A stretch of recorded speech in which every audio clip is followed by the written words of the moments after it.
ಇಲ್ಲಿ ಆಕಳಿಸು ನಾನು ಅಲ್ಲೂ ನೆನೆಸುತ್ತೇನೆ.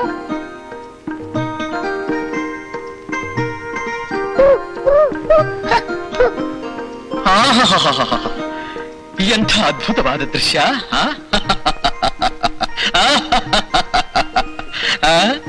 ಈ ಎಳೆತನದಲ್ಲಿಯೇ ನಿನಗಿಂತಹ ಗುಂಡಿಗೆ, ನಿನ್ನಂತಹ ವೀರ ಪುತ್ರ ರತ್ನವನ್ನು ಪಡೆದ ಆ ವೀರ ಮಾತೆ ಯಾರು? ನಿನ್ನ ವೀರ ಪಿತನಾರು? ನಿನ್ನ ಹೆಸರೇನು ಮಗು? ಸರ್ವದಮನ. ಸರ್ವದಮನ.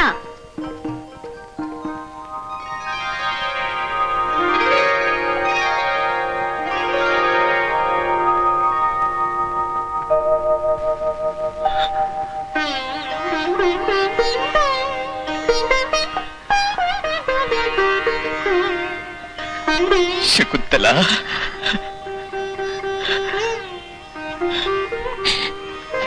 ಶಕುಂತಲ, ಯಾವ ಪತಿಯೂ ತನ್ನ ಪತ್ನಿಗೆ ಮಾಡದಂತಹ ಅನ್ಯಾಯವನ್ನು ಮಾಡಿದ ಈ ಪಾಪಿಯನ್ನು ಕ್ಷಮಿಸುವಿಯಾ?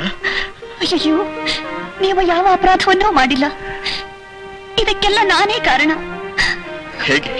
ದೂರ್ವಾಸ ಮುನಿಗಳು ನನಗಿತ್ತ ಶಾಪದಿಂದಾಗಿ ನೀವು ನನ್ನನ್ನು ಮರೆತಿರುವುದಾಗಿಯೂ, ಅಭಿಜ್ಞಾನ ಆಭರಣ ದರ್ಶನದಿಂದ ಶಾಪ ವಿಮೋಚನೆಯಾಗಿ ಮತ್ತೆ ನಿಮಗೆ ನನ್ನ ನೆನಪು ಬರುವುದಾಗಿಯೂ ಮಾರೀಚ ಮುನಿಗಳೇ ಹೇಳಿದರು.